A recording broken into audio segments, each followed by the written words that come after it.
लय अज्ञानी गावगाव. आता तुम्हाला काय सांगाव, एवढा अज्ञानी लोकांचा भरणा आहे गावगाव. एकदा मी आळ्या पाठवून पुण्याला चाललो होतो, एसटीत बसलो, कंडक्टर आला, तिकीट तिकीट तिकीट म्हणलं, एक फुल पुणे. माझ्या शेजारी एक बसला होता, तो माझ्या ओळखीचा नव्हता. तो म्हणला 2 फुल पुणे. म्हणलं राम राम राम राम. म्हणलं तुम्ही 2 तिकीट काढले, त्या अर्थी तुमच्या बरोबर कोणीतरी आहे. मग असं करा, मी त्याच्या जागेवर बसतो, त्याला माझ्या जागेवर बसवा, तुम्ही दोघं गप्पा आणि चाल. तो म्हणला महाराज माझ्या बरोबर कोणीच नाही. कोणी नाही? मग 2 तिकीट का काढले? लय अज्ञान लोकांकडं. तो म्हणला महाराज एक हरवल्यावर एक असावा म्हणून 2 काढले. काय अज्ञानाला पारावारच नाही. आता मी कीर्तनकार, मी बोल का गडी. मी म्हणलं एक हरवल्यावर एक असावा, ठीक आहे. आणि समजा 2ही हरवले, मग तो म्हणला तसा महिन्याचा पास काढलेला आहे, तुम्ही काय काळजी करू नका म्हणजे महाराज. आता काय अज्ञानाला पारावार नाही. मला संपला माझा विषय. माणसाने वस्तू मिळवण्यापेक्षा ज्ञान मिळवा. अज्ञानाचे पुजारी होऊ नका. ज्ञान मिळवा, मती मिळवा, बुद्धी मिळवा. विठ्ठल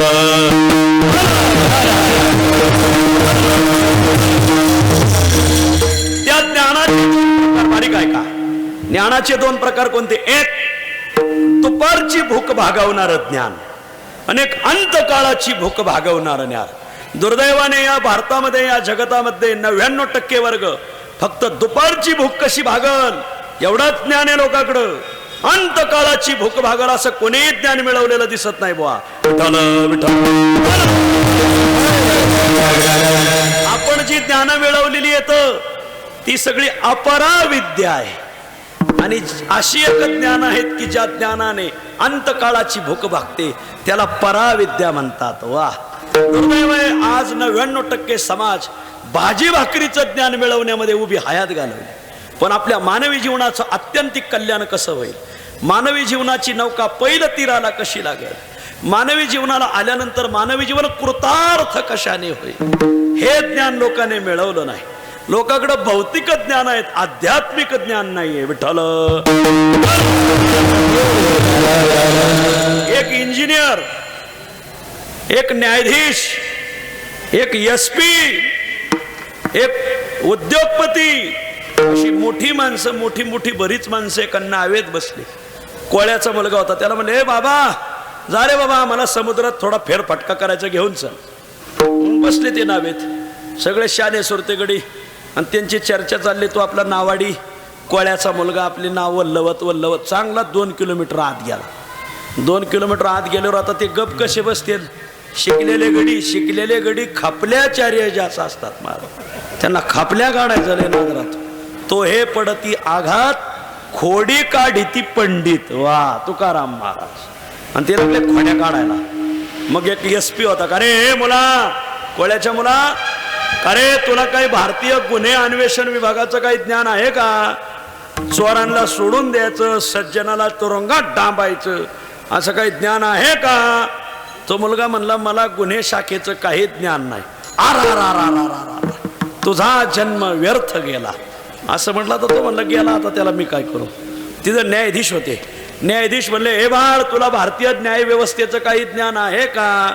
निर्दोषाला आरोपी सिद्ध करायचं, दोषी माणसं निर्दोष म्हणून सोडून द्यायची, चांगल्याच्या फायली झाकून ठेवायच्या.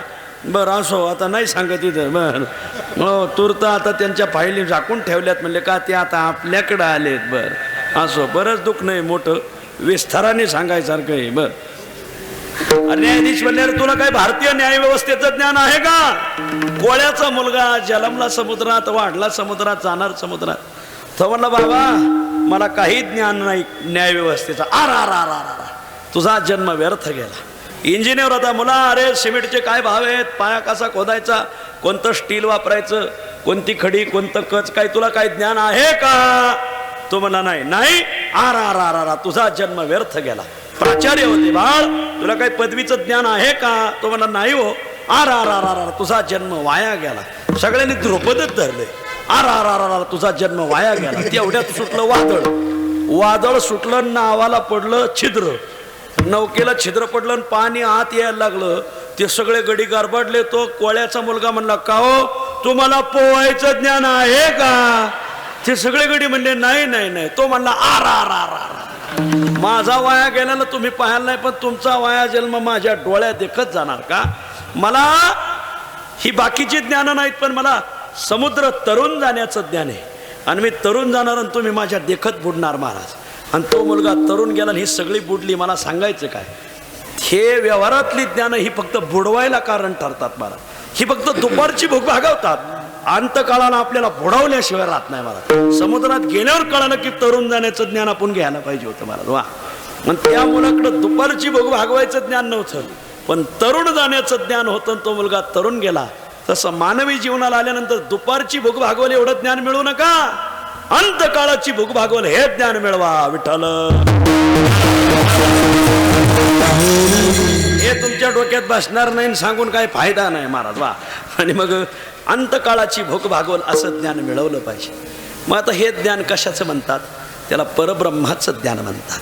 वा, त्या ज्ञानाचं वर्णन 9व्या अध्यायामध्ये भगवंताने मोठ्या आनंदाने केले. राजविद्या अराजगुह्यम पवित्रम इदम उत्तमम प्रत्यक्षावगमम धर्मम सुसुखम कर्तुम अव्ययम असं वर्णन ज्या भगवंताने 9व्या अध्यायामध्ये ज्या ज्ञानाचं केलंय.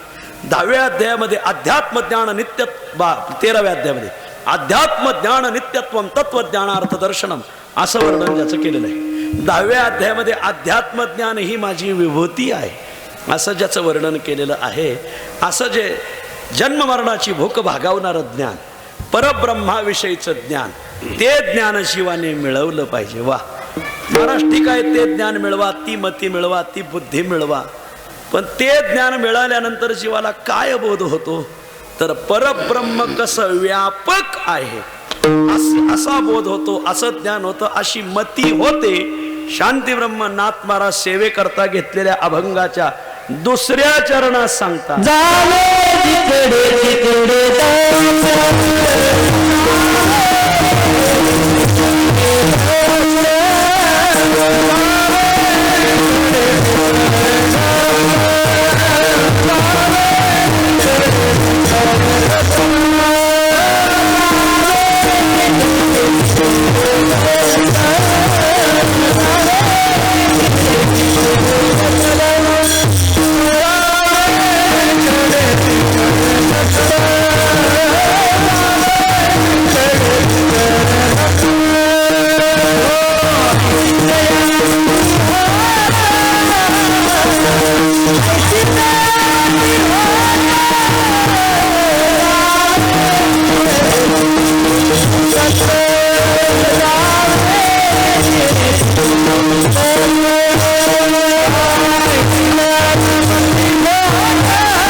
प्राप्त होईल की जिथं जाताल तिथं तुम्हाला भगवान दत्तात्रयाचं दर्शन झालं पाहिजे. जावे जिकडे तिकडे दत्त आयशी जया मती होत. मती म्हणजे बुद्धी, मती म्हणजे ज्ञान, मती म्हणजे बोध. असा बोध मिळवा की चौकडे परब्रह्म दर्शन झालं पाहिजे. असं कसं होईल महाराज?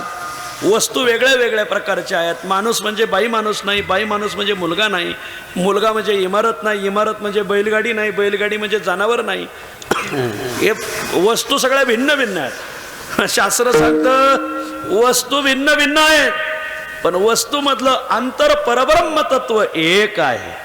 अरे गाडगं वेगळं, परळ वेगळं, रांझण वेगळा, माठ वेगळा, सगळं वेगळं वेगळं, पण त्याच्यामध्ये आत एकच माती आहे का नाही? वा, अरे किती पदार्थ असू द्या मातीचे, पण त्यात आत माती एक आहे हे ज्याला कळलं तो गाडगं पाहताना विचारतो की ह्यात मातीच आहे. वा, माठ पाहिला तरी हा मातीच आहे.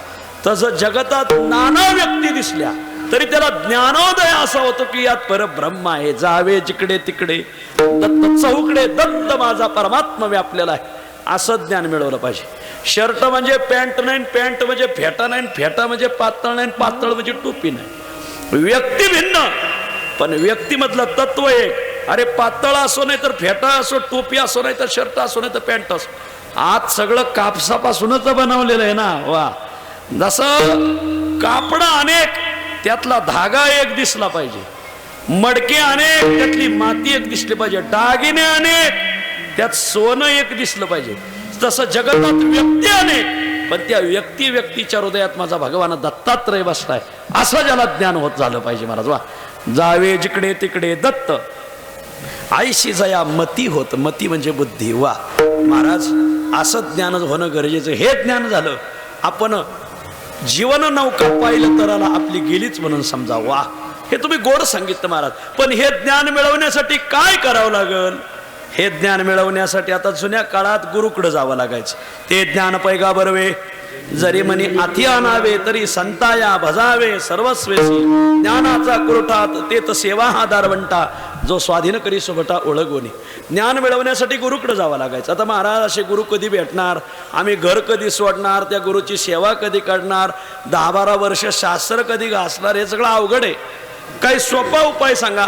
हे ज्ञान मिळवण्यासाठी शांती ब्रह्म एकनाथ महाराज म्हणतात सोपा उपाय काय, तुम्ही फक्त मुखाने दत्त दत्त दत्त दत्त असं चिंतन करा.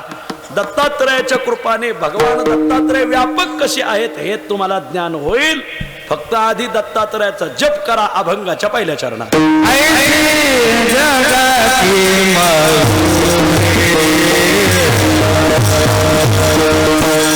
ज्ञानाने मानवी जीवनाची नौका पहिलं तीराला जाते. व्यापक ज्ञान ते प्राप्त कसं होईल? गुरुकडे जावं लागेल. आता गुरु कधी भेटायचे, आम्हाला वेळ कुठे आहे ती साधना करा, लाग भानगडी. मग काही करू नका, घरी राहा, फक्त मुखाने दत्त दत्त दत्त दत्त असं चिंतन करा. एक दिवस भगवान दत्तात्रय तुम्हाला व्यापक ज्ञान देतील. कसं ज्ञान होईल? आयशी जगाची माऊली, या जगामध्ये दत्त माऊलीच विस्ताराला पावलेली आहे. दत्त नामे व्यापुनी ठेली, दत्त नाम चिंतन आणि ते व्यापक कसं आहे आपल्या लक्षात येईल. तुम्ही जिथं जाल तिथं दत्तात्रयाचं दर्शन होईल. जावे जिकडे तिकडे दत्त, आईशी जया मती होत. ज्ञान प्राप्त झालं महाराज, पण आमच्या जीवनात अनेक अडीअडचणी येतात. नाथ महाराज म्हणतात तया साकडेची नाही. तुम्ही दत्तात्रयाचं चिंतन करा, तुमच्या जीवनात येणारी सगळं साकडे निर्वाणी गोविंद असे मागे पुढे, काहीत साकडे पडो निधी देव उभा मागे पुढे संकट. तुमच्या जीवनातली सगळी साकडे दत्तात्रय दूर करतील. तया साकडेची नाही, दत्त उभा सर्व ठाई. वा, भगवान दत्तात्रय तुमच्यासाठी सर्व ठिकाणी उभे राहतील महाराज. वा, एका निळा म्हणे ज्यांचे देव राबे घरी, दत्त चोपदारी करीत असे. वा, दत्तात्रय चोपदार, पुढे उभा काठीकर, दत्त उभा सर्व ठाई. भगवान दत्तात्रय तुम्ही हाक तर मारा हो, भगवान दत्तात्रय उभे राहतील. वा, तया साकडेची नाही, दत्त उभा सर्व ठाई. अहो पण आम्हाला विरोधक आहेत. आमच्या शेजारीने आमच्या संग धड बोला ना, आमच्या शेजारी आम्हाला चांगला जपैना, आम्हाला विरोधक फार आहेत. आमचा कधी घातपात होईल सांगता येणार नाही. तुकाराम नाथ महाराज म्हणतात तुम्ही दत्तात्रयाचं चिंतन करावं, तुमच्यावर येणारा घातपात त्याच्या हातात त्रिशूळ आहे. वा, त्या त्रिशूळाने तो सगळा घातपात दूर करील. घात आघात निवारी, तुमच्यावर येणारे घात दूर करील, आघात दूर करील. भक्ता बाहे धरी करी. वा, आणि जो दत्त नामाचं चिंतन करतो त्याच्या हाताला धरून वाट दावी करी, धरून या भक्ता बाहे धरी करी. ऐशी कृपाळू माऊली, अशी ही कृपाळू माऊली भगवान दत्तात्रय आहेत. एका जनार्दनी देखील. नाथ महाराज म्हणतात त्या दत्तात्रयाला मी अपरोक्षत्वाने अनुभवलं. जावे जिकडे तिकडे दत्त, आईशी जया मती होत विठ्ठल.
करायला सुरुवात करा.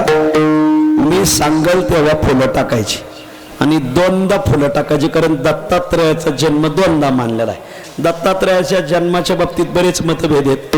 काही ठिकाणी थोडा हळूच थाप टाका.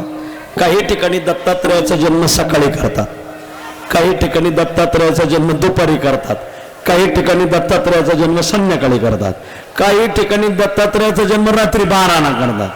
त्याचं कारण दत्तात्रयाच्या जन्माची नेमकी वेळ कुठे लिहिलेली नाही बघा. त्याच्यामुळे जरा कधी फुलं टाकले तर दत्ताला प्राप्त होणार आहे तेवढं ध्यानात धरा. बर, आता मी तुम्हाला दत्तात्रयाचं आख्यान सांगतो, एवढं आख्यान ऐका. हे एक ऐका, एका जणाजवळ द्यायचे आणि त्याला सांगायचं 5 जणांना द्या. ऐका, एका जणाजवळ द्यायचं, त्याला माझ्या 5 जणांना द्या, असं फक्त बडबड करू नका. एवढं आख्यान ऐका. एका जनार्दन म्हणे दत्तात्रय जन्माख्यान, हे दत्तात्रय जन्म कथन भावे करिता श्रवण, श्रोत्याचे मनोरथ पूर्ण होती. वा, एवढं आख्यान जर भावपूर्ण अंतकरणाने ऐकलं, तुमचे काय मनोरथ असतील महाराज. पुरुषांचे मनोरथ पूर्ण होतील, महिलांचे मनोरथ आमचे 1,500 हप्ता चालू राहायला पाहिजे, चालू राहील, काय काळजी करू नका. लाडक्या बहिणींचे मनोरथ पूर्ण होतील. आणि म्हणून एका जनार्दन म्हणे दत्तात्रय जन्मकथन भावे करिता श्रवण, श्रोत्याचे मनोरथ पूर्ण होती, असं नाथ महाराजांनी दत्तात्रयाचं आख्यान दिलेलं आहे. 60-67 चरण आहेत. ऐका दत्तात्रय आख्यान. पार्वती सांगे त्रिलोचन, सकळ पतिव्रता माझी पूर्ण, अनुसया जान पतिव्रता. वा, काय झालं? अत्री नावाचे ऋषी होते. त्रि म्हणजे 3 गुण, म्हणजे नाही. 3 गुणाची सत्ता ज्यांच्यावर चालत नाही, सत्वगुण, रजगुण, तमगुण, हे 3 गुण जे उल्लंघन गेलेले तर सत्व रजतम बाधा नव्हे हरिभक्तासी कदा. वा, त्यांना म्हणायचं अत्री. वा, आणि अन असोया. असोया म्हणजे द्वेष, मत्सर, निंदा. हे ज्या माऊलीने केलं नाही तिला म्हणायचं अन असोया, अनसोया. वा, आणि ज्याच्या ठिकाणी त्रिगुणाची चाल चलत नाही, जो द्वेष करत नाही, त्याच्याच पोटी दत्तात्रय जन्माला येतात महाराज. म्हणून अत्री आणि अनसया. वा, हे एका आश्रमात राहत होते आणि मग पार्वतीला महादेव काही महिमा सांगायला लागले अनसोयाच. ऐका दत्तात्रय आख्यान. पार्वती सांगे त्रिलोचन, सकळ पतिव्रता माझी पूर्ण, अनुसया जान पतिव्रता. एक दिवस पार्वती लाड म्हणली, भगवंता काही अपूर्व पाहिला असेल तर सांगा. मग भगवंत सांगू लागले, महादेव, अगं पार्वती, तू त्रैलोक्यात फिरली तपक, अनसुये सारखी पतिव्रता जगात कुठं पाहायला भेटणार नाही. आता हे पार्वतीला सांगितल्यावर आई गदगदा हसे भवानी. वा, आईशी ऐकोनी शिवाची वाणी, गदगदा हसे भवानी. भगवान महादेव सांगायला लागले, पार्वती गदगद हसायला लागली. का ग पार्वती, का हसते? काय तुम्ही बी, हा, तुम्हाला घरच्या भाकरी गोड नाही लागत का? शेजाऱ्याच्याच गोड लागतात. आपली बायको पतिव्रता आहे या, हे सांगायचं सोडून तुम्ही अनुसयाचा गुण गाता. म्हणले, काय म्हणाव पाप्याच्या बापाला बी. महादेवा, अहो काय करता तुम्ही, काय बोलता हे असं? काय झालं ग? अगं महादेवाला सांगितलं, पार्वतीने जगात पतिव्रता फार आहे, पण पार्वती सारखी, लक्ष्मी सारखी, सावित्री सारखी पतिव्रता जगात कुठं पाहायला भेटणार नाही. आम्ही 1 नंबरच्या पतिव्रता आहोत, 2 नंबरची पतिव्रता अनसूया आहे. असं ज्यावेळेस पार्वतीने महादेवाला सांगितलं, महादेव म्हणले, अगं तुला जास्त कळतं का मला जास्त कळतं? तू काय बोलती, काय सांगू नको. या जगात 1 नंबरची पतिव्रता अनसूया आहे. गप्पा जा. माझ्या आजच्या भाकरी खाताना अनुसयाचं गुणगान गाता. महादेव गप बसले, पण महादेवाच्या लक्षात आलं कान सोनाराकडून टोचले पाहिजे. मग महादेव म्हणले, अगं ऐक, काय थोड्या वेळात नारद मुनी येतील आणि नारद मुनी तुला ज्यावेळेस अनसूयेचं महात्म्य सांगतील त्यावेळेस तुला पटल तसं पटणार नाही. महादेवाने सांगितलं नाही. कितीही बायकोला मालकाने समजून सांगितलं, बायकोच्या शब्दकोशातले शब्द ठरलेले असतात. काय मालकाचं ऐकायचंच नाही. वा, कधी मालकाचं ऐकणारच नाही. कोणत्या बाईला जाऊन विचारा, का हो काय तुमचा पप्याचा बाप? काय सांगू नका महाराज, निवळ बावळट आहे आमचा पप्याचा बाप. असं मी इथल्या महिलांचं सांगत नाही, आपल्या आंबेगावच्या सोडून. बरं असो. मग तुम्ही म्हणाल आंबेगावच्या सांगत नाही, कुठल्या सांगताय? मी करमाळ्याचं सांगतोय. मग तू म्हणा आंबेगावचं कधी सांगणार? मी उद्या करमाळ्याला गेल्यावर सांगणार आहे महाराज. हे मला सुखरूप बाहेर पडायचं म्हणून म्हणतो. बरं असं. आणि मग काय बोलता तुम्ही? सावित्री, लक्ष्मी, पार्वती ह्याच खऱ्या पतिव्रत आहेत, अनसूया नाही. हे बघ तुला माझं पटणार नाही. आता नारद महर्षी, ती त्याला विचार. महादेव बसले आपले तपश्चर्याला, जप करत बसले, तेवढ्यात नारद महर्षी आले. आता नारद महर्षी म्हणजे त्यांच्याकडे तेलाचे डबे असतेच महाराज, त्यांच्याकडे खातच आहे तेल घालायचं. बर लगेच नारद महर्षी आले का घाली संताशी आसने, पूजा करी काया वाचा म्हणे, एका जनार्दनी जाणे इच्छिले ते पुरवी. नारद महर्षीची पूजा अर्चा केली. नारदाला सांगितलं, नारदा नवीन काय पाहिलं या जगात? त्रैलोक्यात तुम्ही फिरता, अपूर्व काय पाहिलं? अपूर्व म्हणजे नवीन. तुमच्या नवीन काय पाहण्यात आलं? नारद म्हणले, पार्वती सांगतो पण राग मानू नको. म्हणजे काय? मी आत्ताच अत्रि ऋषीच्या आश्रमातून आलो. मग अगं तिथं जगात एक नंबरची पतिव्रता अनसूया आहे. मग ते म्हणे आम्ही लक्ष्मी, सावित्री, पार्वती नाही का? म्हणल्या नारद म्हणले तुम्ही सुद्धा पतिव्रता आहेत, पण 2 नंबरच्या. ती 1 नंबरची. ती म्हणजे कसं काय? अगं ती खरंच पतिव्रता आहे. तिने सावित्रीचा, लक्ष्मीचा आणि पार्वतीचा पुतळा केलाय. आणि तो पुतळा तिने आपल्या डाव्या पायाला 3 पुतळे बांधलेत. ती पाय झटकीत चलती. तुमच्या पुतळ्याला माती लागती, चिखल लागतो, धूळ लागती, पाणी लागत आहे. तुमचे पुतळे करून तिने पायाला बांधले. तुम्ही पतिव्रता आहेत पण 2 नंबरच्या. अनुसूया पतिव्रता 1 नंबरची. आमचे पुतळे तिने जुन्या काळात याला तोडर बांधणं म्हणतात. तोडर बायाला बांधायचं म्हणजे एखाद्या राजाने जर एखादा राजा जिंकला तर जो हरलाय त्याचा तोडर करून पायाला बांधायचा पुतळा आणि पायाला हिसका देत चालायचा असं महाराज. त्याचा पुतळा असा लोळला पाहिजे चिखलात, मातीत, गाळात. तुमचा असे पुतळे केले. नारदाला मग पार्वती म्हणू लागली, आता ते आमचे पुतळे काढायचे कसे? आम्हाला मुक्ती कशी भेटल? म्हणले ती 1 नंबरची पतिव्रता आहे ना. मग असं करा, महादेवाला तिच्या आश्रमात पाठवा आणि तिला सांगा की विवस्त्र होऊन स्वयंपाक करून आम्हाला जेव घाल. परपुरुषापुढं जर एखादी माऊली विवस्त्र झाली तर तिचं पातिव्रत्य भंग होतं आणि मग ती 2 नंबरची पतिव्रता होईल आणि पार्वती तू 1 नंबरची होशील. येतो मी. घातलं तेल महाराज, निघाले. म्हणले तुम्ही कुठं चालले? म्हणले 1 तेलाचा डबा इथं ठुलाय, अजून 2 डबे घेऊन मला वैकुंठात आणि ब्रह्मलोकात जायचं. नारदाकडे कामच हे बघा. आणि मग गेले वैकुंठात. लक्ष्मीने बसायला टाकलं, आसन दिलं, पूजा अर्चा केली. नारदा नवीन काय पाहिलं सांग? म्हणजे पाहिलंय पण राग मानू नको. म्हणजे काय हो? अगं मी अनसूयेला भेटलो होतो, तिने पार्वतीचा, लक्ष्मीचा, सावित्रीचा पुतळा करून पायाला बांधलेत आणि ती चालताना त्या पायाला, त्या पुतळ्याला झटके देत चालते. हा एवढं कस काय? अगं ती 1 नंबरची पतिव्रता आहे म्हणून तिने तसं केलं. हा आणि आम्ही 2 नंबरच्या. आता मग काय करावं लागेल? काय नाही, विष्णूला तिच्या दरबारात पाठवा आणि तिला विवस्त्र होऊन भोजन मागायला लावा. परस्त्री जर एखाद्या परपुरुषापुढे जर विवस्त्र झाली तर तिचा पातिव्रत्याचा भंग होतो. मग ती 2 नंबरची पतिव्रता ठरलं, तुम्ही 1 नंबरच्या ठरता. काही कर पण विष्णूला पाठव. येऊ का? मग या नारदा लई चांगला उपाय सांगितला. कुठं चालले? म्हणले 1 तेवढा तेलाचा डबा राहिला, तेवढा ब्रह्मलोकात जाऊन वाचायचा आहे. म्हणले गेलेच ब्रह्मलोकात. ब्रह्मलोकात गेल्यावर सावित्रीने पूजा अर्चा केली, मांडले सर्व. काय म्हणणं आहे? नारदा नवीन काय पाहिलं सांगतो. सावित्री पण राग मानू नको. म्हणले काय? अगं त्या अनुसूयेने सावित्रीचा, पार्वतीचा, लक्ष्मीचा पुतळा करून डाव्या पायाला बांधलेत आणि ते पायाला हिसके देत चालते. हा का बरं? म्हणजे ती 1 नंबरची पतिव्रता आहे, तुम्ही 2 नंबरच्या आहेत, अशी तिची मानस आहे. आता मग काय करावं लागेल? काय नको, ब्रह्मदेवाला तिथं पाठवा, तिला विवस्त्र भोजन मागा आणि तिचं पातिव्रत्य भंग करा. असं सांगितल्यावर नारदाने 3 डबे संपवले. नारद गेले निघून आणि तिघीच्या तिघी रुसून बसल्या आंधाऱ्या खोलीत. बसल्यावर मग महादेव आले पार्वतीकडं, ब्रह्मदेव आले सावित्रीकडं, विष्णू आले लक्ष्मीकडं. आणि मग विचारलं का ग रुसून का बसली? इकडं बघा. नाही बोलायचं मला. जेवणार नाही का? मला नाही जेवायचं. स्वयंपाक तर कर. नाही करायचा मला. हा झालं काय? झालं काय? अहो जिथं विषय गंभीर तिथं माझा नवरा खंबीर अशी म्हण आहे. मग इथं गंभीर विषय तुम्ही असे कसे नवरे आहेत आमचे? म्हणले हा ग झालं काय? झालं काय? सगळं माहिती असून येड्याचं सोंग घेता. झालं काय?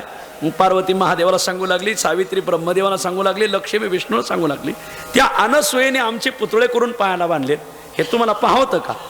तिघाने सांगितलं, अगं पार्वती, अगं लक्ष्मी, अगं सावित्री, जगात 1 नंबरची पतिव्रता अनसूया आहे. आणि तिचं तप आहे म्हणून तुमचे पुतळे केलेत. कमाल झाली. आमच्या पुढं तुम्ही तिचं गुणगान गाता. घरच्या भाकरी गोड नाही लागत का? शेजारच्याच भाकरी गोड लागतात का? चालली मी माहेराला. अगा असं ते काही बोलायचं नाही. स्त्री हट्ट पुरवावा लागेल. म्हणजे काय? तिचं पातिव्रत्य भंग करायचं जाऊन. काय करायचं? काय करत नाही. तिला जाऊन विवस्त्र भोजन मागा. त्यावेळेस ती तुमच्या पुढे विवस्त्र होईल. त्यावेळेस तिच्या पातिव्रत्याचा भंग होईल. अगं असं करू नका. याचा परिणाम बेकार होईल.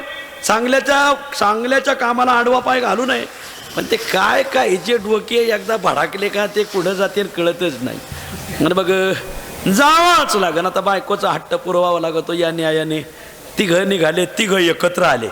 याला महाविकास आघाडी किंवा महायुती म्हणतात महाराज. हो, कधी समविचाराचे नाहीत पण मलिदा खायला एकत्र येतात माणसं महाराज. बरं, विचार भिन्न भिन्न असलेली एकत्र येतात. तिघं एकत्र आले अत्री ऋषीच्या आश्रमात. आले का अत्री ऋषीने पाहिलं. तिन्ही देव एकत्र आले. आता अत्री ऋषी अंतर्ध्यानी होते ना. त्यांच्या लक्षात आलं काय प्रकरण आहे. तिघांचं दर्शन येतलं. काय म्हणणं आहे? काय म्हणणं नाहीत. मग आम्हाला काही गोष्ट मागायची. तुम्ही ग्रस्ती आहेत. मग ग्रस्तीच्या आश्रमात आम्ही अतिथी म्हणून आज आलो. काय म्हणणं आहे? आम्हाला काय मागायचं? काय मागायचं? तुम्हाला नाही, तुमच्या बायकोला मागायचं. इथंच उभे राहा. गेले अनसूयेकडं. अनसूये हे काहीतरी कामना धरून आलेले आहेत. अनसूया पतिव्रता होती. ते म्हणले त्यांच्या मनात काय हे मी ओळखलंय. म्हणले मग आता कसं करू? अत्रीने सांगितलं तू काही कर, त्याला माझी परवानगी. अहो पण ते विवस्त्र भोजन मागतील.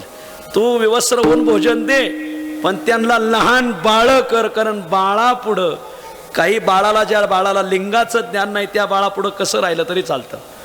काय महाराज, मालकाने सांगितलं. पतिव्रताच मावली होती. मालकाची परवानगी भेटली. लगेच अनसूया पुढे आली.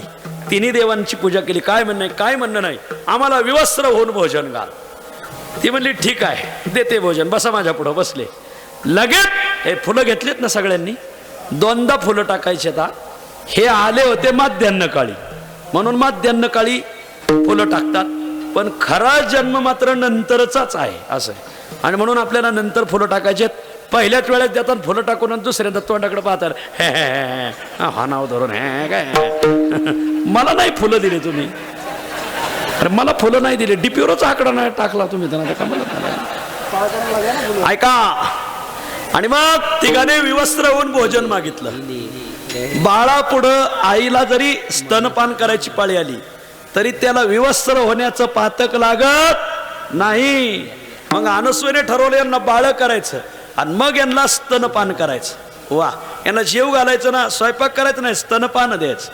वा. विवस्त्र होऊन द्यायचं. स्तनपान बाळाला तसंच द्यावं लागतं.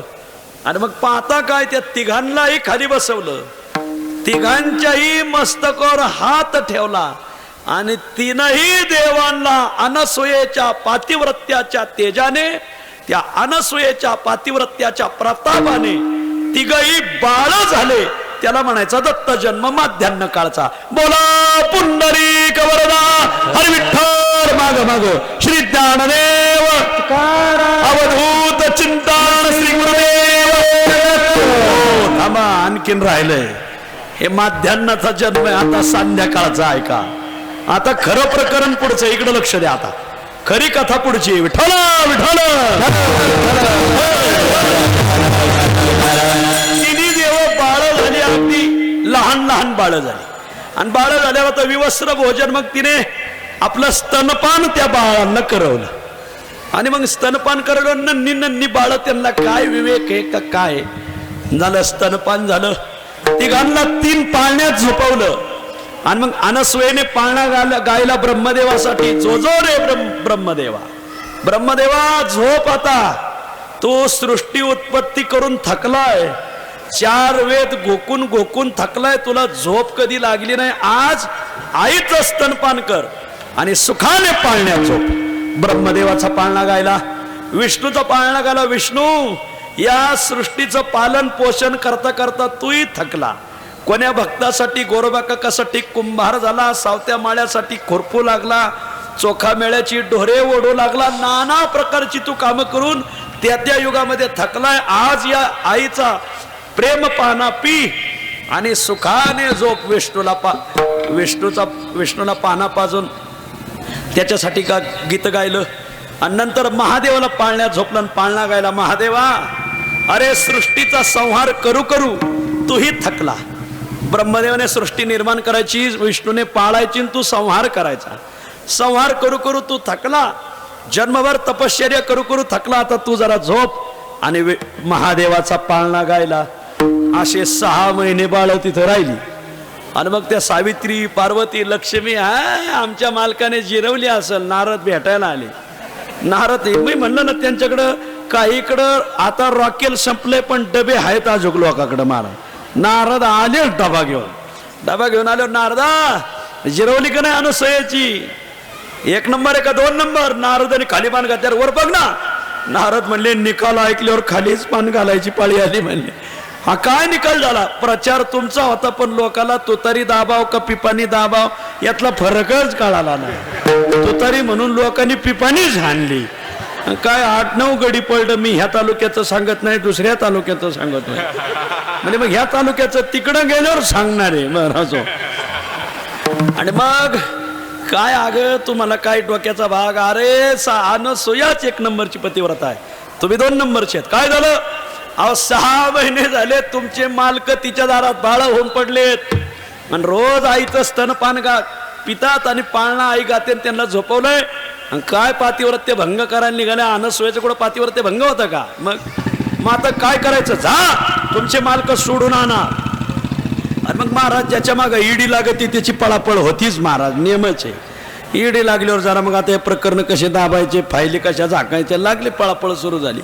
आणि मग तिघी गेल्या महाराज अनसुयेच्या दारात प्रगट झाल्या. का ग अनसुये, आमचे मालक तू बाळ केलेत? काय पतिव्रताचा तुला अभिमान झालाय?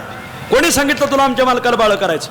चल दे आमची मालक परत. अनसुया म्हणल्या तुम्ही लय नाकाने कांदे सोलिता.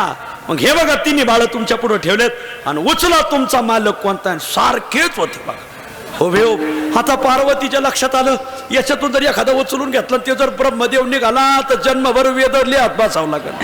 त्याने वेद म्हणायचे मला लिहित बसावं लागेल. सावित्रीला वाटलं याच्यातून माझा ब्रह्मदेव म्हणून बाळ उचलून ते जर विष्णू निघाला तर ती कुठं पळत आहे? गोऱ्या कुंभाराची मडके घडीत आहे, चोखोबाची डोरं वडीत आहे.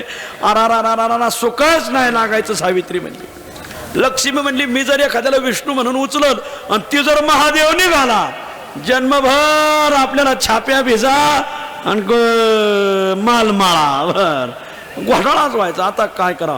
ओळखा ना, तुम्ही लय पतिव्रता आहेत ना, तुमचा मालक ओळखान घेऊन जा. आणि मग मात्र तिघीचा अभिमान गलित झाला. आपल्या पतिव्रत्याच्या तेजाने त्यांना मालक ओळखता येई नाही तर तिघं सारखेच दिसते. आमचं तर लग्न एकाशी झालं नाही तर तिघं सारखेच येतं. कोणता उचलाव तर घोटाळाच व्हायचा महाराज. मग तिघीचा अभिमान गलित झाला. तिघींनी हात जोडले. अनसुये आम्ही शरण आलो. आम्हाला पतिव्रत्याचा अभिमान होता पण तू आमचा अभिमान घालवला. आता आमचे मालक कोण आहे तूच आम्हाला मिळवून दे.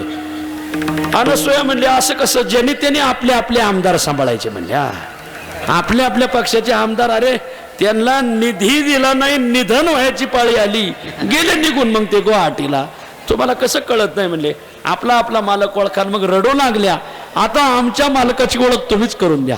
अखेर शेवट अनसुयेने त्या तिघांच्या डोक्यावर हात ठेवले आणि परत बाळाचं रूपांतर ब्रह्मदेवात झालं, बाळाचं रूपांतर विष्णूत झालं, बाळाचं रूपांतर शंकरात झालं. तिघांनीही अनसुयेचं दर्शन घेतलं. पतिव्रता माऊलीची सत्ता एक शपथ प्रमाणे तुका म्हणे पतिव्रता तिची देवावरी सत्ता. गाथ्यात प्रमाण नाही, आम्ही टाळावर म्हणत नाही पण गाथ्यातलं नाही, शपथ प्रमाणे पण जुनी माणसं म्हणायची. आणि मग तिघांनी अनसुयेचं दर्शन घेतलं. तिघींनी दर्शन घेतलं. अनसुये तुझ्या पतिव्रता पुढे आम्ही पातिव्रत्य तेजा पुढे आम्ही हात टेकवले. आणि मग तुला काय वरदान मागायचं? काय वरदान मागायचं? 6 महिने ज्या बाळाला मी माझ्या ममतेने पाना दिला, आज मला पाना दाटून आला, आता मी प्रेम पाना कोणाला पाजू म्हणते. मग तुम्ही तिघांची एक मूर्ती होऊन माझ्या पुढे जर प्रगट झाले आणि जर माझ्या पोटी तुम्ही तिघांनी मिळून एकत्र जर जन्म घेतला तर हाच वरदान मला हवंय, दुसरं काही वरदान नाही. माझ्या सर्व इच्छा पूर्ण होतील. आणि मग ब्रह्मदेवाने विष्णूकडे पाहिलं, विष्णूने महादेवाकडे पाहिलं आणि ठरवलं आपण तिघांनी मिळून अवतार घ्यायचा. महाराज वा, त्रिगुणात्मक मूर्ती दत्त हा जाना. वा, तिन्ही देवाचं एकत्रीकरण रूप आहे. तुम्ही विष्णूचं दर्शन घेतलं तर ब्रह्मदेवाचं होणार नाही, ब्रह्मदेवाचं दर्शन घेतलं तर महादेवाचं दर्शन घेतल्याचं पुण्य लागणार नाही, पण एका दत्तात्रयाचं दर्शन घेतलं तर तीनही देवाचं पुण्य लागत मला, कारण हे तिन्ही मूर्तीचं एकत्रीकरण आहे. आणि मग तिघांनी एकत्र होऊन त्या अनसुयेच्या पोटात प्रवेश केला. धरी अवतार विश्वतारावया अत्रीची अनुसया गरोदर. आणि मग अत्रीच्या अनुसयेला पुन्हा भगवंताने पोटात आले. पोटात आल्यानंतर बघ आपण या माऊलीला बाळाचं सुख द्यायचं असं ठरलं. अत्रीची अनुसया गरोदर. आणि मग 9 महिने 9 दिवस पूर्ण झाले. कोणता महिना होता, कोणती तिथी होती, कोणता वार होता, कोणता पक्ष होता, कोणता ऋतू होता, सगळं लिहिलंय. पहिला जे दुपाराचा जन्म आहे तिथं काही लिहिलेलं नाही, पण नंतरच्या जन्माचं सगळं लिहिलेलं. मग ऋतुकाळ हेमंत ऋतू होता म्हणून गारठा आहे बघा. हेमंत ऋतूत गारठा राहतो. ऋतुकाळ हेमंत. नक्षत्र कोणता होता? नक्षत्र रोहिणी. शुक्ल पक्ष दिनी पूर्ण तिथी शुक्ल पक्ष होता. महिना कोणता होता? मास मार्गशीर्ष. तिथी ती पौर्णिमा तिथी होती, आज पौर्णिमा आहे. मास मार्गशीर्ष महिना होता. गुरु तो वासर उत्सव काळ. मार्गशीर्ष महिना होता, शुक्ल पक्ष होता, पौर्णिमा तिथी होती, हेमंत ऋतू होता आणि वार गुरुवार होता. वा, अशा 5 गोष्टी सांगितल्या. आणि या 5 गोष्टी पूर्ण झाल्या. 9 महिने 9 दिवस पूर्ण झाले. एका जनार्दनी पूर्ण अवतार.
इकडे बघा, तिकडं मारपाठी इकडे करून बसले. कमाल झाले. मग लाडक्या बहिणीचं पैसे बंद करावं का काय कोणाच ठाऊक.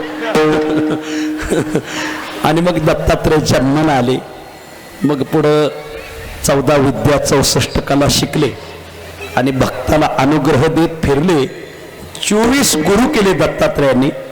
ऐका, इकडे लक्ष द्या. दत्तात्रयाचं वास्तव्य मेरू पर्वतावर आहे. कुठे? मी प्रश्न विचारणार आहे. दत्तात्रयाचं वास्तव्य कुठे? मेरू पर्वतावर. दत्तात्रय दररोजचं सांगतो, या रोजचा क्रम आहे का दत्तात्रयांचा. वास्तव्य मेरू पर्वतावर. स्नानासाठी वाराणसीला येतात, म्हणजे काशीला. रोज भागीरथीचं स्नान करतात.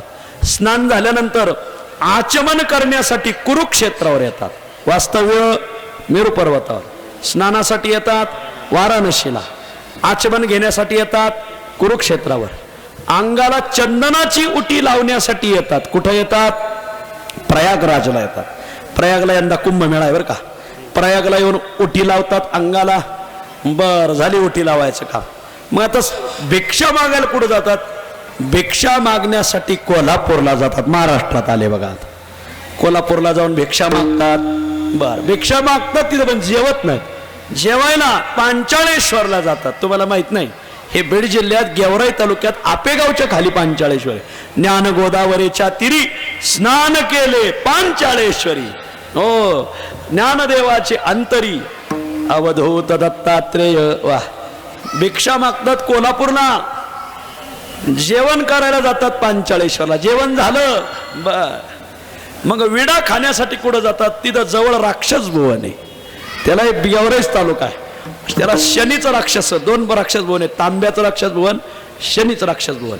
शनीच्या राक्षस भुवनला जाऊन विडा भक्षण करतात. विडा भक्षण केल्यानंतर बर संध्याकाळची आपलं योग साधना करायला जातात. योग साधना करायला कुठं जातात? गिरनार पर्वतावर जातात. गिरनार पर्वतावर योग साधना झाली का मग संध्याकाळच्या वेळेला संध्या करण्यासाठी पश्चिम किनाऱ्याला जातात. भारताचा पश्चिम किनारा, बर, पश्चिम बंगालकडे. पश्चिम किनाऱ्याला गेल्यानंतर संध्याकाळी कीर्तन प्रवचन ऐकायला बिहारमध्ये नैमिष अरण्यात जातात. बर, आणि मुक्कामाला कुठे जातात? मुक्कामाला पुन्हा महाराष्ट्रात माहूरगडला येतात. अशी 11 ठिकाणं आहे. तुम्ही ध्यानात धरली नाही मला खात्रीने माहिती. मला मी आमचे आदरणीय दिलीप महाराज शिंदे यांना आत्ताच लिहून पाठवलंय ते. असा दत्तात्रयांचा वास्तव्यापासून मुक्काम इथपर्यंतचा हा प्रवास आहे. दत्तात्रयांची ठाणे फार प्रसिद्ध आहे. त्यातले गाणगापूर हे प्रसिद्ध आहे. आमच्या नगरमध्ये देवगड प्रसिद्ध आहे. अशी बरीच प्रसिद्ध ठिकाणं आहेत. आपल्या पुणे जिल्ह्यामध्ये आपल्या याला त्या नारायणपूरला दत्तात्रय भगवान प्रसिद्ध आहे. अशा दत्तात्रयाचा उत्सव आपण मार्केट कमिटीमध्ये करतात. तुम्हाला द्यावे तेवढे धन्यवाद. थोडे येतो विठ्ठल. आता सगळ्यांनी 2 मिनिटं माझ्याकडे लक्ष द्या. तुम्हाला सगळ्याला एक आमंत्रण आहे. आमंत्रण कोणाचं आहे? देहू संस्थानचं आमंत्रण आहे. जगद्गुरु तुकाराम महाराज संस्थान देहू, भंडारा डोंगर समिती देहू यांचं तुम्हाला आमंत्रण. काय आमंत्रण आहे? येणाऱ्या 2025 सालामध्ये तुकाराम महाराजाला वैकुंठाला जाऊन 375 वर्ष पूर्ण होतात. बरं, मग देहू संस्थांचा असा आग्रह की जुन्नर, आंबेगाव, खेड ह्या 3 तालुक्याने एकत्र येऊन तुकाराम महाराजाचं गुरु घराणं इथं जवळ ओतूर आहे. तर तुकाराम महाराजाचा 375वा वैकुंठ गमन सोहळ्याचा एक मोठं गाथा पारायण ओतूरला करा हे आमंत्रण आहे आपल्याला देहू संस्थांचं. तर मोठं गाथा पारायण उन्हाळ्यामध्ये ओतूरला करायचं ठरलेलं आहे. कसं करायचा तो उत्सव? जेवढे गाथ्यात अभंग तेवढे वाचक. वा, एका अभंगाला 1 वाचक, एका अभंगाला 1 वाचक, असं 5000 वाचकांचं पारायण. बर, रोज कीर्तनाला 500 टाळकरी, उजव्या हाताला 250, डाव्या हाताला 250. रोज कीर्तनाला 25 पखवाज. बर, उजव्या हाताला 12, डाव्या हाताला 12, मध्ये 1. 25 पखवाज, 500 टाळकरी, 5000 वाचक. आणि रोज कीर्तनाला पहिल्या दिवशी 25,000 लोक आणि काल्याच्या कीर्तनाला 1,00,000 लोकांना पुरणपोळी करायची ठरलेली. बर, या उत्सवासाठी महाराष्ट्रामध्ये जेवढे संस्थान, गडकरी, फडकरी, सगळी मंडळी 8 दिवस मुक्कामाला आपल्याकडे आहे. खेड, आंबेगाव, जुन्नर आपल्याकडे येणार आहेत उतरायला. बर, सगळी संस्थान, ज्ञानेश्वर महाराज संस्थान, निवृत्तीनाथ महाराज संस्थान, मुक्ताबाई संस्थान, सोपानदेव संस्थान, एकनाथ महाराज संस्थान, नामदेव महाराज संस्थान, निळोबाराय संस्थान, महिपती महाराज संस्थान, गजानन महाराज, अक्कलकोट, साईबाबा, सगळे 1-1, 2-2 दिवस आपल्याकडे भेट द्यायला येणार आहे. या भारतामध्ये 4 जगद्गुरू आहेत ज्यांना केंद्र शासनाचं संरक्षण आहे. तेही आपल्याला त्यातले 1 जगद्गुरू भेटायला येणार आहे. बर, या उत्सवामध्ये 24 तास आपल्याला भजन करायचं. 24 तास, 10 गावांनी 2 तास, 10 गावांनी 2 तास, असे 12 पार येतं. 12 दुने 24 तास. आणि दिवसाचे 12 10 120 गावं. कारण आपल्याला 3 तालुके आणि बाकीचे महाराष्ट्रातली गावं जोडायची. काही पारनेरची, काही शिरूरची गावं आहेत आपल्यामध्ये, काही श्रीगोंद्याची गावं आहेत, काही संगमनेरची, काही अकोल्याची गावं, मुंबईची भजनी मंडळं, पुण्यातली काही भजनी मंडळी येऊन सगळी मंडळी आपल्याला सेवा देणार आहे. अशी 1000 गावं ओतूरला येऊन जाणार आहेत. या उत्सवाला भेट देऊन जाणार. 1000 गावं पाऱ्याला येणार आहेत महाराज. वा, पारा. या उत्सवामध्ये 4 ते 6 काकडा भजन, 6 ते 7 तुकाराम महाराजांची स्तुती, 7:30 ते 12 संगीत गाथा पारायण. बर, एका अभंगाला 1 चाल, 5000 चाली ऐकायला भेटणार. 12:30 ते 3 भोजन आणि विश्रांती, 3 ते 5 तुकाराम महाराजाचं चरित्र, 5 ते 6 हरिपाठ आणि 6 ते 8 आदरणीय चैतन्य महाराज देगलूरकर, आदरणीय चंद्रशेखर महाराज देगलूरकर, आदरणीय बंडातात्या कराडकर, आदरणीय रामभाऊ महाराज राऊत, आदरणीय जयवंत महाराज बोधले, आदरणीय संजय महाराज पाचपोर, देहोकर महाराज, वास्कर महाराज, महादेव महाराज राऊत, योगीराज महाराज गोसावी, अशी सगळी दिग्गजांची कीर्तन आहे.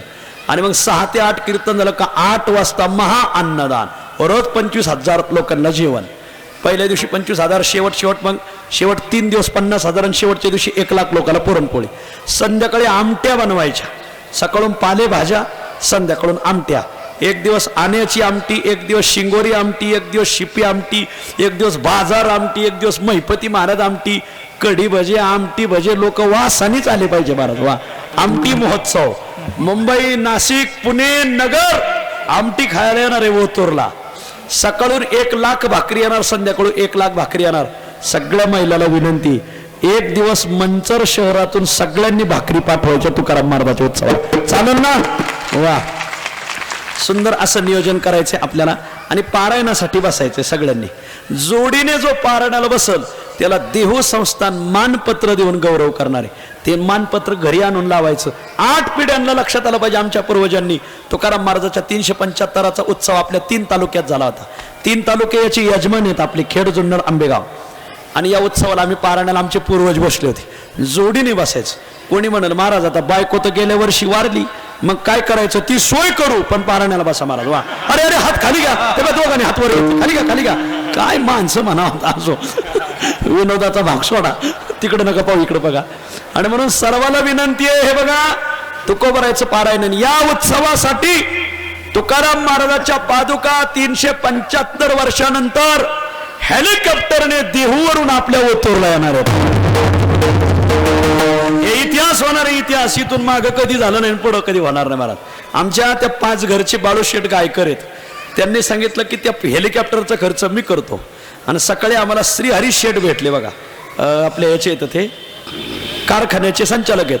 त्यांनी सांगितलं या उत्सवाला मी 1,00,000 रुपये देतो महाराज. वा, अशी मंडळी मदत करणारे. मार्केट कमिटीचे सगळे सभासद इथं बसलेले आहेत महाराज. सगळ्या मार्केट कमिटीला विनंती, अख्खा पुणे जिल्हा आणि अख्खा वारकरी संप्रदाय ओतूरला एकत्र येणार आहे. तर मला असं म्हणायचं, मार्केट कमिटीतल्या जर सगळे मंडळी जर एकत्र झाली तर 1 दिवसाचं अन्नदान जर मार्केट कमिटीने दिलं तर पुणे जिल्हा त्यांचं स्वागत करायला तयार आहे. जरा टाळ्या वाजवून बघा. ताकाला गेलेल्या माणसाने गाडगल्ल पुणे, मी तुम्हाला तारीख दिली ह्याच गुन्ह्यासाठी दिलेली मला. आणि म्हणून सगळ्या मार्केट कमिटीला सगळे शेतकरी एकत्र येणार आहेत तिथं महाराज.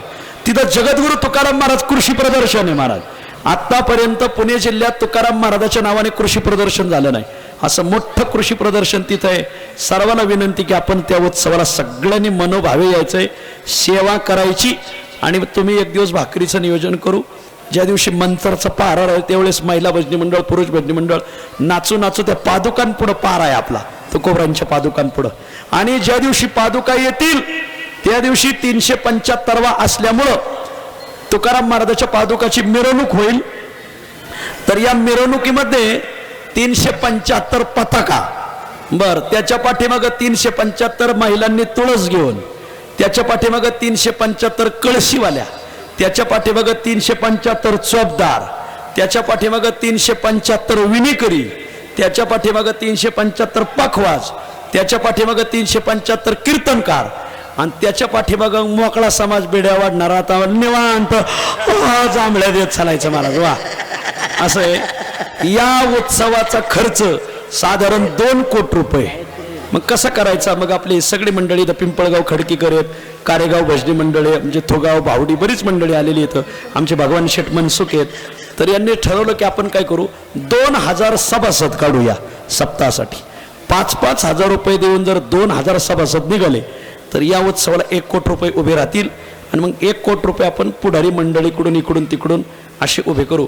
तर 5000 रुपये देऊन या उत्सवाचा आपण सभासद व्हायचं. ट्रस्ट राहील, त्याची पावती पुस्तके ट्रस्टलाच द्यायची, पावती कोणाकडे द्यायची नाही. तर या मंचर गावात चिखले परिवार आहे बघा, चिखले परिवार, इथं चिखले बाबा बसलेत. तर चिखले परिवारांनी सगळ्यात पहिले 25 सभासद चिखल्यांचेच दिलेत बघा. जोरदार टाळ्या वाजा त्यांच्यासाठी. त्यांनी चिखले बाबांनी त्यांच्या परिवारातले माझ्याजवळ त्यांनी नावं दिलेली, तर सगळ्याची नावं सांगत नाही.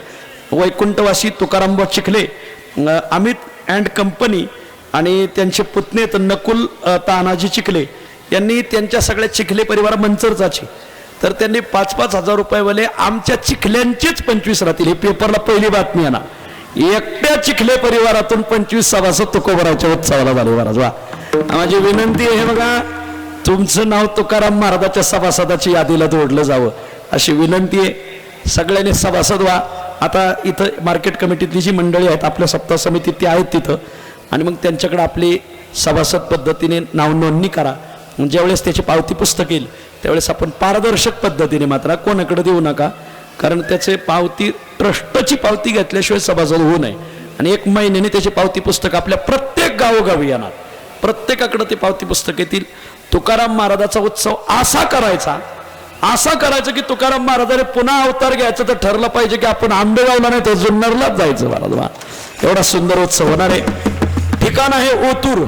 तारीख किती उत्सवाची? 18 मे ते 25 मे. मे महिन्यात उत्सव आहे. आणि मग तोपर्यंत आपल्या ठकूचं लग्न होऊन जाईल, बटाटे निघतेन, कांदे निघतेन, सगळं होईल निहार. तोपर्यंत झेडपीन, पंचायत समिती सगळ्या निवडणुका होत्या, महापालिका, नगरपालिका, ग्रामपंचायती. निवांत उत्सव आहे बघा वा. तर सगळ्याला विनंती, पारायणाला या अशी विनंती. Dnyaneshwar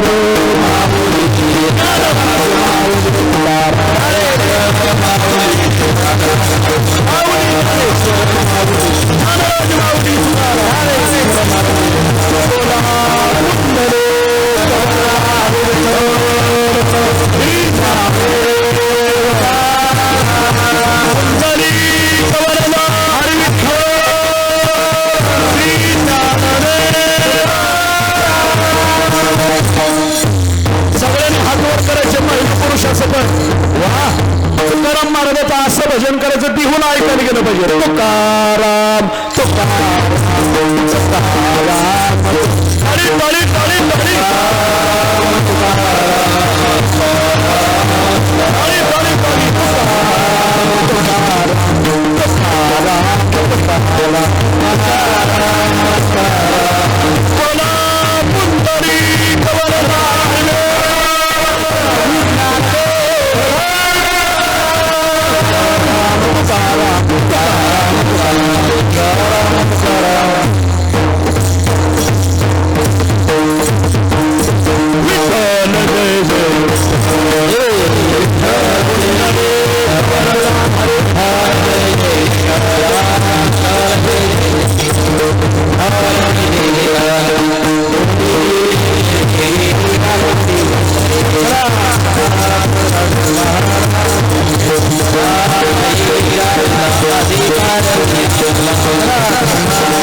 Terima kasih.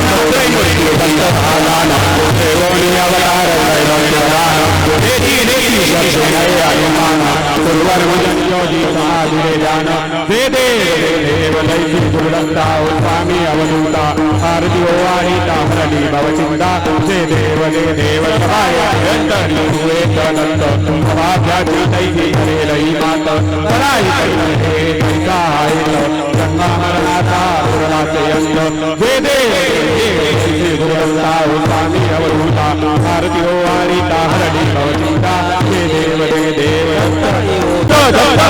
मागरे ज्ञान परपरे मन झाले उगमन तू कणाची झाली बोलवण गीता जनार्दनी श्री दत्त जान रे देव देव जय श्री दत्ता श्री अवधूता आरती ओवाळीता हरणे भवचिंता आरती ज्ञान राजा महाचैवल्य तेजा सेवती साधू संत मनो वेदल माझा आरती ज्ञान राजा कृपले ज्ञान जनी तने नती तोनी अवतार पांडुरंग नाम ठेविले ज्ञानी आरती ज्ञान राजा महाचैवल्य तेजा सेवती साधू संत मनो वेदल माझा आरती ज्ञान राजा जनताची टाकदरी उभ्या लोकित नारी नारद तुंबरो सामदायन जरी आरती ज्ञान राजा महाचैवल्य तेजा सेवती साधू संत मनो वेदल माझा आरती ज्ञान राजा प्रकट बोले ईश्वर ब्रह्मचितेले ज्ञान जनार्दनी चरणी मस्तक ठेविले आरती ज्ञान राजा महाचैवल्य तेजा सेवती साधू संत मनो वेदल माझा आरती ज्ञान राजा आरती तुकारामा स्वामी सद्गुरुदामा सच्चिदानंद मूर्ती पाय दातवी आरती तुकारामा राघवे साजरात पाषाण तारी जैसे तुबाचे बंदर शिले आरती तुकारामा स्वामी सद्गुरुदामा सच्चिदानंद मूर्ती पाय दातवी आरती तुकारामा पिता तुझे ब्रह्म तुझासी आले म्हणून रामेश्वरी चरणी मस्तक ठेविले आरती तुकारामा स्वामी सद्गुरुदामा सच्चिदानंद मूर्ती पाय दातवी आरती तुकारामा घाले दांडन वंदेन चरण डोळ्यान वाहिन रूप तुझे प्रेमे आनंद भोजन भावे वाहिन मने नमः माय विडोपाल माय विडोपाल मागणे ते एक दूध प्रति आहे देशी काय या संताची निर्वेची मजते आणि त्रिकायन भागदेवा तुका सामान्य आता उदार होई मज ठेवी पायी संतांची या संताची निर्वेची मजली आणि त्रिकायन भागदेवा ज्ञानदेव तुकाराम ज्ञानदेव तुकाराम ज्ञानदेव तुकाराम तुकाराम तुकाराम तुकाराम तुकाराम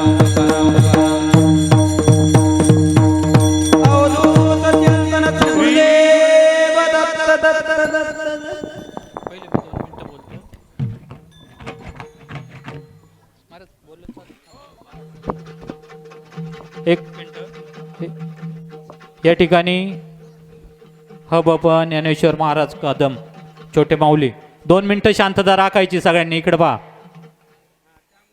एकदम सुंदर असं या ठिकाणी कीर्तन केलं मार्केट यार्ड मित्रमंडळाच्या वतीने महाराजांचं या ठिकाणी प्रथमतः सहर्ष स्वागत करतो आणि महाराज आपण जी आम्हाला जबाबदारी दिलेली आहे मार्केट यार्ड मित्रमंडळ कुठंच कमी पडत नाही जी जबाबदारी दिलेली आहे ओतूरची ती 100% पार पाडू दरवर्षी मार्केटमध्ये 3 कार्यक्रम होतात एक दत्त जयंती एक गणेश उत्सव आणि साखरे महाराजांची दिंडी तर महाराज तुम्हाला सांगण्याला अत्यंत अभिमान वाटतोय की आपल्या गणेश मंडळाला महाराष्ट्र राज्याचा प्रथम क्रमांकाचा पुरस्कार गेल्या वर्षी मिळाला होता आणि ह्या वर्षी पुणे जिल्ह्याचा प्रथम क्रमांकाचा पुरस्कार मंडळाला मिळालेला आहे मंडळाचे 3 कार्यक्रम अत्यंत दिव्य भव्य स्वरूपात होतात सर्व पंचक्रोशीतील मंडळी या ठिकाणी उपस्थित राहतात आज देखील आमच्या मार्केट कमिटीचे उपसभापती सचिनभाऊ पानसरे पंचायत समितीचे सदस्य राजाभाऊ बानखिले कांताशेठ बानखिले वसंतशेठ राक्षे आपण सर्व मंडळी या ठिकाणी उपस्थित झाला आपण सर्वांचं या ठिकाणी मार्केट यार्ड मित्रमंडळाच्या वतीने सहर्ष स्वागत करतो संदीप शेठ गांजाळे आपणाला विनंती करतो 2 मिनिटं माईकचा ताबा आपण या ठिकाणी मार्केट यार्ड मित्रमंडळाच्या वतीने सभापती सचिनभाऊ पानसरे आणि पंचायत समितीचे सदस्य राजाभाऊ बानकिले आपणाला विनंती करतो, आपण या ठिकाणी महाराजांचा सन्मान करायचा आहे. 2 मिनटं. प्रथम महिलांचीच पंगत होणार आहे, फक्त 2 मिनटं शांतता धरा.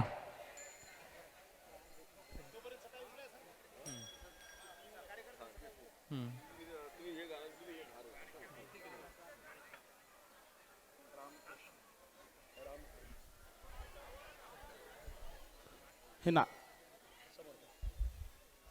सर्व कार्यकर्त्यांनी पहिल्या चटाई उचलून घ्यायच्यात, त्याच्यानंतर पंगत बसेल. सर्वांनी उभं राहायचे, जरा मंडळाला सहकार्य करायचे. चटया प्रथम उचलल्या जातील, त्यानंतर या ठिकाणी पंक्ती होतील. सर्व कार्यकर्त्यांना विनंती, तुरंत. संतोष संतोष चटया चटया चटया वरपे चटया उचलून घ्यायच्यात कार्यकर्त्यांनी, साईडला घ्यायचं गडी मारून लगेच, आणि महिलांनी लगेच पंगत घ्यायची, बसून घ्यायची. पडदा सोडणारे सर्व पडदा सोडणारे जे आहेत त्यांनी मागचा पडदा पहिला सोडून घ्यायचा लवकर, म्हणजे अडचण होणार नाही. ती लाईन आहे, त्या महिला ज्या उभ्या आहेत ना त्यांना विनंती आहे, एक 5 मिनिटं थांबायचे. आता पंगत पूर्ण झालेली आहेत. महिलांना विनंती आहे, पंगत पूर्ण झालेली आहेत. आपल्या जे मंडळाचे कार्यकर्ते आहे ना त्यांना विनंती आहे, सर्वांनी या ठिकाणी पात्र वाढण्यासाठी घ्यायच्यात. 1 मिनिट इथं फक्त स्टेजच्या समोर रस्ता ठेवायचा आहे.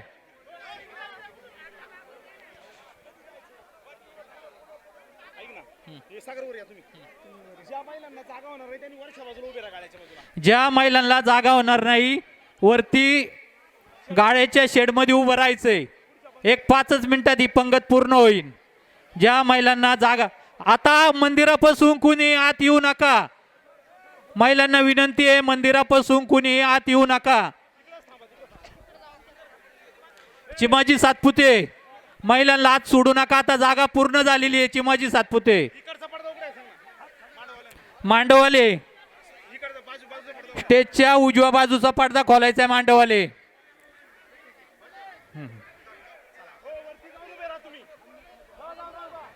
ऐका,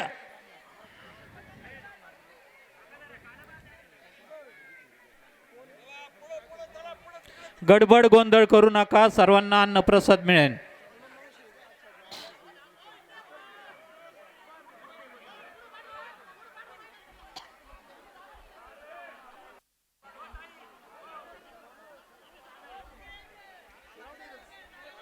शर्विल,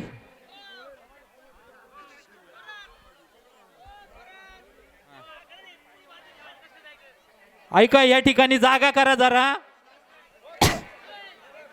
पुढली पंगत 5 मिनिटात होईल. पुढली पंगत 5 मिनिटात होईल. जागा करा, फक्त बादल्या न्यायला. या ठिकाणी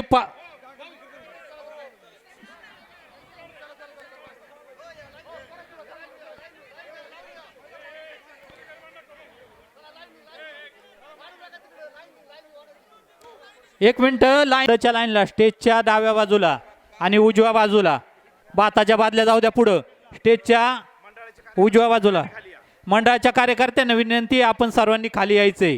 या ठिकाणी वाढपासाठी जास्त हे करायचंय, मदत करा. मंडळाच्या कार्यकर्त्यांना विनंती, आपण या ठिकाणी वाढपासाठी मदत करायची.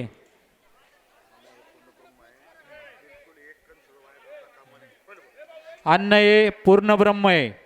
या ठिकाणी कोणत्याही अन्नप्रसादाची नासाडी करायची नाही.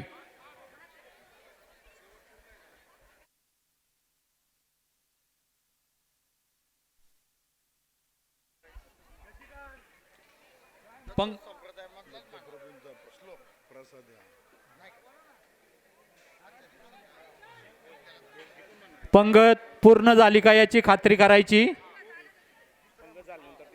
आहे ना.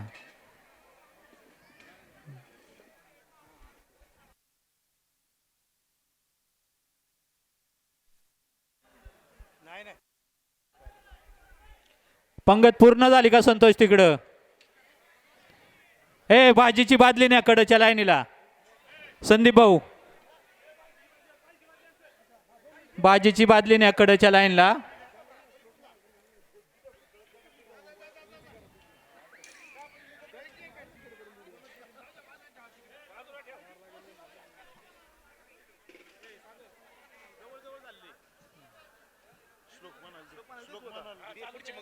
चला श्लोक मारा महाराज. वाढ फिरले का?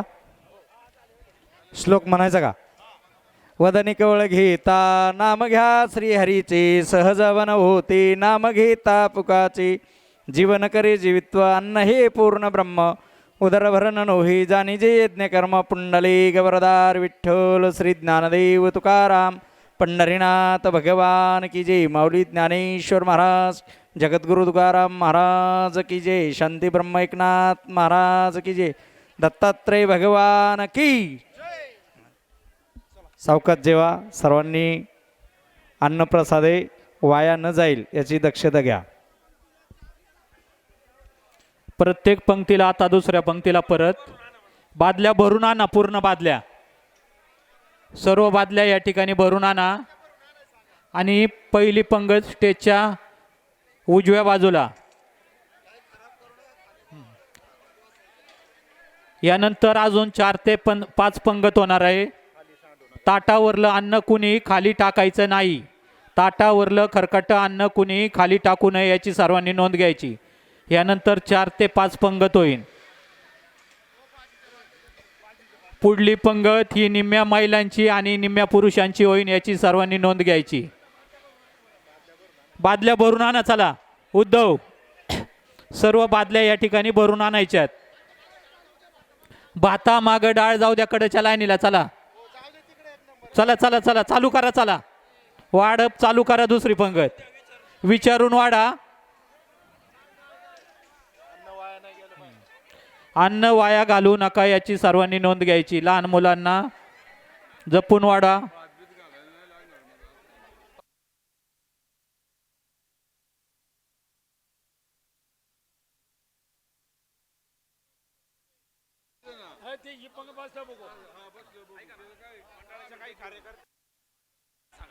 मंडळाचे जे कार्यकर्ते बसलेत ना साईडला, त्यांना विनंती आहे वरती जाऊन फक्त बादल्या भरून द्या.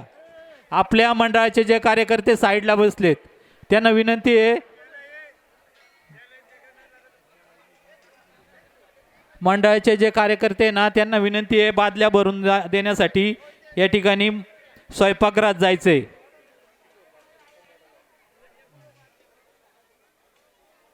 एस के ब्रँड बादल्या भरून द्यायच्यात. चला आजू कुठे एस के, चला बादल्या भरून द्यायच्यात.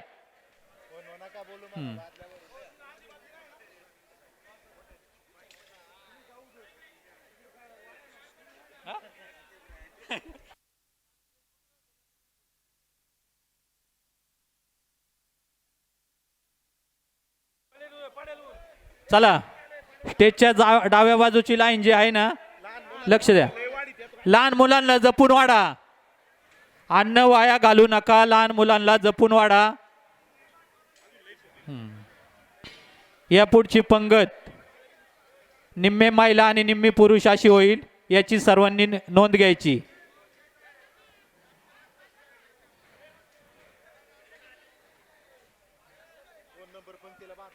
दोन नंबर पंक्तीला भाताची बादली द्या. संदीप भाऊ शांततेत.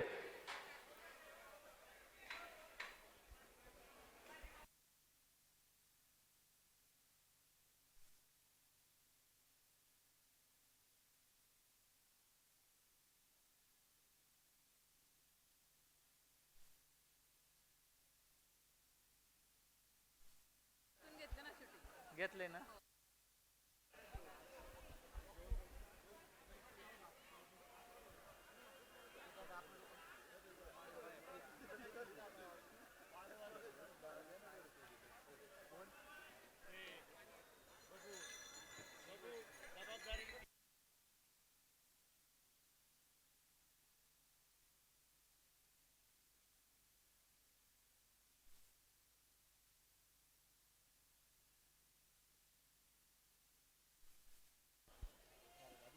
पंक्तीमध्ये कुणी हात धुवायचा नाही. हात धुण्याची व्यवस्था या ठिकाणी मंडपाच्या पाठीमागं केलेली आहे, याची सर्वांनी नोंद घ्यायची. स्टेजच्या पाठीमागं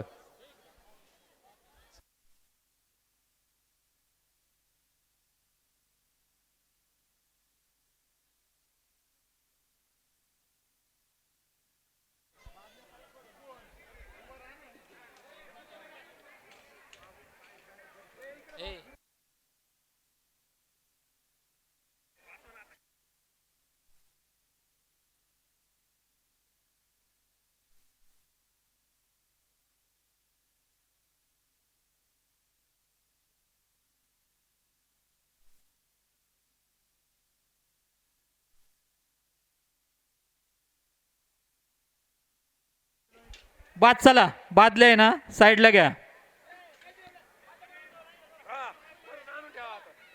या लाईनीला डाळ आली, त्या आली. ठीक आहे, चला.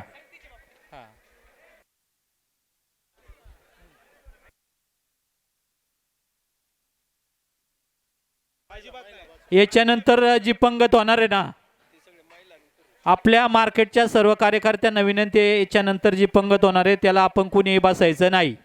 सर्वांनी वाढपासाठी सहकार्य करायचे.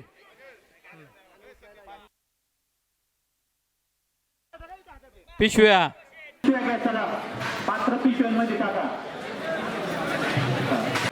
एकदा एकदा